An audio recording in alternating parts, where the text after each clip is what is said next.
आप देख रहे हैं न्यूज़ फर्स्ट नेटवर्क, आपके साथ आपकी आवाज़ में। आज हम मलाड वेस्ट मुंबई में वीके दुबे जी के पास है। ये वो शख्स है जिनकी ये कोई तारीफ़ के मोहताज नहीं है। इनको यहाँ के हर लोग जानते हैं और बहुत ही अच्छे समाज सेवा भी है, सेवा भी करते हैं और मुंबई हाई कोर्ट के वकील है। तो सबसे पहले हम किसी विषय में बात करने से पहले इनका परिचय जानते हैं। इनके बारे में क्या कहना चाहेंगे? आपका पहले परिचय दीजिए हमारे दर्शकों को। नमस्कार। मैं अब अपना खुद तो परिचय सिर्फ वकील के तौर पर ही दूंगा, क्योंकि मेरे हिसाब से मेरी जो सेवा है मेरे ही फील्ड में ही मैं करता हूं और अच्छा लगता है जब दीन दुखियारों की मदद करता हूं। जो भी चले आते हैं बेचारे, जिनको प्रताड़ित किया जाता है, उसके लिए न्याय की गुहार लगाना मेरे लिए मेरा परम सौभाग्य है। और मैं आपका शुक्रगुजार हूँ कि आप इतनी तारीफ़ों के फूल बांध रहे हैं कि मैं मतलब किसी तारीफ़ का मोहताज नहीं। ऐसा नहीं है, हर इंसान का एक अलग मुकाम होता है, उसकी अपनी एक पहचान होती है। तो हम यहाँ पर मुंबई में मुंबई हाई कोर्ट और सिटी सिविल कोर्ट में डिंडोसी में और बाकी जो भी सबऑर्डिनेट कोर्ट्स हैं वहाँ पे हम लोग प्रैक्टिस करते हैं एज अ वकील के तौर पर, और छोटे मोटे जो भी मामले होते हैं उसका निपटारा करते हैं हम लोग। दुबे जी, 18 जुलाई को 2 एडवोकेट पर तलवार से हमला हुआ था एमएसबी बोरीवली वेस्ट में, तो इस पर आप क्या कहना चाहेंगे? ये बहुत ही निंदनीय घटना है। जो भी घटना घटित हुई उसके लिए मुझे बहुत खेद है कि हमारे जितने वकील भाई हैं उन सब लोगों ने मिलकर इस घटना को बहुत ही इसकी निंदा की हुई है। और हमारी पूरी फ्रेटर्निटी में, मतलब हमारे जितनी भी वकील संघ है, हमारे जितने वकील लोग हैं और हमारे आसपास के जितने भी प्रैक्टिशनर हैं, जो वो सब बंधु बांधव मिलकर इसका विरोध कर रहे हैं। और ये जो कांड हुआ बहुत ही बर्बर कांड है, देखा जाए तो बहुत ही निंदनीय है, क्योंकि समाज में इस तरीके के घटनाओं का होना एक बहुत ही बड़ी चेतावनी है। अब आप देख सकते हैं कि देश में इस तरह की घटनाएं बढ़ती चली जा रही हैं। अभी कुछ दिन पहले उस्मानाबाद में भी हमारे एक वकील भाई के ऊपर इसी तरीके का अत्याचार हुआ। उसके बाद कुछ दिन पहले पत्रकार के ऊपर भी एक ऐसा हमला हुआ। तो ये जो हमारे संविधान के आधार स्तंभ हैं, इनके ऊपर इस तरह की आपराधिक घटनाएँ बहुत ही निंदनीय हैं और इस पर कठोर कार्रवाई करनी चाहिए।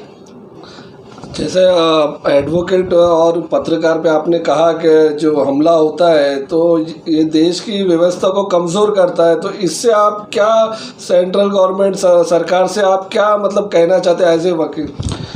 मेरी तो सरकार और सरकार में बैठे हुए जो लोग हैं उनसे इतनी ही गुजारिश है कि जल्द से जल्द एक सुरक्षा कानून लाया जाए।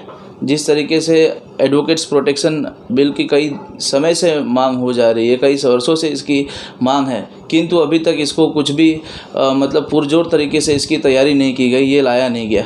जिस तरीके से अगर कोई भी व्यक्ति किसी भी सरकारी व्यक्ति के काम में अर्चना डालता है या उसको प्रताड़ित करता है या उसके ऊपर कुछ करता है, तो जिस तरीके से धारा 353 आईपीसी में है जिसके ऊपर दंडात्मक कार्रवाई होती है, और जो व्यक्ति है जो सरकारी व्यक्ति के खिलाफ कुछ भी करता है उसके ऊपर उचित कार्रवाई हो जाती है, तो उसके अंदर एक डर कानून व्यवस्था की हो जाती है।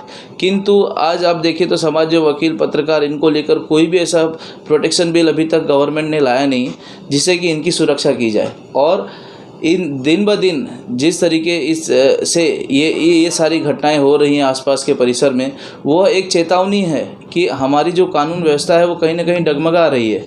और अगर इसको कहीं ना कहीं इसको अगर नहीं कंट्रोल किया गया तो आने वाले समय में और भी गंभीर तरीके के हालात हो सकते हैं। आप इस जो बोरीवली एमएसबी कॉलोनी की घटना की बात कर रहे हैं, अब बहुत ही दुख होता है कि उस घटना की सारी वीडियो पूरे सोशल मीडिया पर है, व्हाट्सएप पर, फेसबुक पर, सारे जगहों पर है, और हमारे जितने वकील हैं बेचारे वो सब उसको फॉरवर्ड कर रहे हैं। और दुख की बात तो ये है उसके अंदर कि उस घटना को अंजाम पत्रकार हो चाहे वो डॉक्टर हो, आप ये भी देख रहे थे कि भी कोरोना काल में कई बेचारे सुरक्षाकर्मी, कई डॉक्टर, कई नर्सेस लोगों को भी मारने पीटने की घटनाएं सामने आई थी। उस समय भी देश में आवाज़ उठी, उसके बाद निरंतर ये सारी चीज़ें धीरे धीरे कम होने लगी।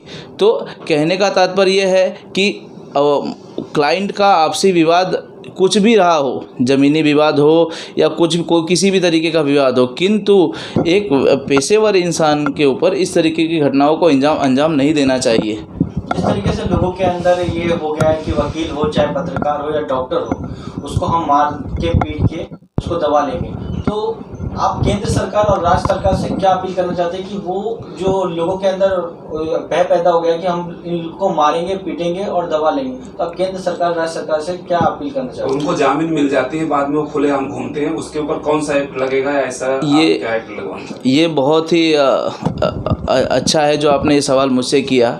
आप देखेंगे कुछ समय पहले धारा 353 जो थी उसमें आसानी से जमानत हो जाती थी, बड़ी आसानी से इस तरह के आरोपियों की जमानत हो जाती थी और निरंतर इस तरीके की घटनाएं बढ़ने लगी। अभी उसको सरकार ने स्ट्रिक्ट कर दिया है, कड़ा प्रोविज़न उसके अंदर ला दिया है, तो और उसको माननीय सेशन कोर्ट द्वारा ट्राइबल कर दिया है, तो जिससे उसमें जमानत जल्दी नहीं होती है और लोगों के अंदर अभी भय है। सरकारी कर्मचारी को कुछ भी मारने या पीटने से लोग अपने आप को बचाव रखते हैं, क्योंकि होता ऐसा है कि अगर 353 लग गई तो उसमें जल्दी जमानत नहीं मिल पाती है। तो अब लोगों के अंदर धीरे धीरे उस चीज़ को लेकर भय पैदा हुआ है, तो वो सरकारी कर्मचारियों का सम्मान करना अभी धीरे धीरे लोग सीख रहे हैं। उनको कुछ भी मतलब अभी इस तरह की घटनाओं का अंजाम देने के पहले लोग सोचते हैं। अब रही बात हम लोगों को, जो हमारी जो मांग है, हमारी तो केंद्र सरकार राज्य सरकार से एक ही मांग है कि जल्द से जल्द एडवोकेट प्रोटेक्शन बिल को लाया जाए, जो वकीलों की सुरक्षा के लिए हो, कि अगर किसी भी वकील के ऊपर किसी भी तरीके की घटना को अंजाम दिया गया तो सबसे पहले उस पर दंडात्मक कार्रवाई होगी, उचित कार्रवाई हो, चाहे वो वकील हो, चाहे पत्रकारों से रिलेटेड, चाहे डॉक्टर से रिलेटेड। क्योंकि हो क्या रहा है कि जो लोग सरकारी व्यवस्थाओं में शामिल हैं उनके लिए तो प्रोटेक्शन है, लेकिन जो अब लाइसेंस धारी दूसरे वकील हैं जिनको प्रैक्टिस का लाइसेंस दिया गया है, उनकी सुरक्षा सरकार को मुहैया करानी चाहिए। उसके लिए एक जल्द से जल्द कड़ा कानून लाना चाहिए और उसकी व्यवस्था राज्य सरकार और केंद्र सरकार दोनों को उसकी व्यवस्था के लिए जिम्मेदार रहना चाहिए। जैसा आपने कहा कि अभी 7-8 घंटे लग गए FIR होने में ऐसी घटना पे, जबकि एडवोकेट वकील मतलब कि जो कि सुरक्षा के दायरे में भी आते हैं, सुरक्षा रक्षक के भी दायरे में आते हैं, या जो प्रोटेक्शन भी देते हैं या बहुत सारी सरकारी जिम्मेदारियां संभालते हैं, जब ऐसे लोगों के ऊपर अपराध होता है या दंड हो या जो है हमला होता है, उनकी FIR इतनी लेट लिखी जाती है, तो आम आदमियों की FIR में कितने लेट लतीफ किया जाएगा, इसके बारे में आप 2 शब्द बताएंगे? ये बहुत ही निंदनीय है। सर्वप्रथम तो मुझे इस बात का खेद है कि मुंबई जैसे शहर में, जहाँ पर हर 1-2 किलोमीटर के दायरे पर अलग अलग पुलिस थाने हैं, वहाँ पर इस तरीके की घटना को अंजाम दिया जाता है। और उससे भी निंदनीय ये है कि पुलिस के साथ साथ जो वहाँ पर नागरिक उपस्थित थी उनके भी एक व्यक्तिगत जिम्मेदारी थी कि अगर किसी भी हमारे वकील भाई को या किसी भी व्यक्ति को, वकील ही नहीं अगर वो आम इंसान भी होता, उसके ऊपर तलवार से इस तरीके से घटना को अंजाम दिया जा रहा है, तो कम से कम आज सबके पास मोबाइल है, वो पुलिस बुला सकता था 100 नंबर दबाकर, किंतु जगह पर मौके पर पुलिस नहीं आई और उसके लिए बहुत देर हो गई। फिर अस्पताल में उन दोनों हमारे पीड़ित भाइयों को एडमिट किया गया। वहाँ पर मैं शुक्रगुजार हूँ यहाँ के DCP साहब का, जो व्यक्तिगत तरीके से घटना के बारे में पता होने पर आए, विशाल ठाकुर जी, और उन्होंने स्टेटमेंट वगैरह लिया और बाद में देर रात FIR दर्ज हुई और उसमें से 3 लोगों को अभी तक अरेस्ट भी कर लिया है, उनको पुलिस कस्टडी भी दी जा चुकी है। लेकिन FIR में 15 से 20 अननोन लोग हैं और काफ़ी लोग हैं उसके अंदर जिन्होंने इस घटना को अंजाम दिया, जिन्होंने ये षड्यंत्र रचा।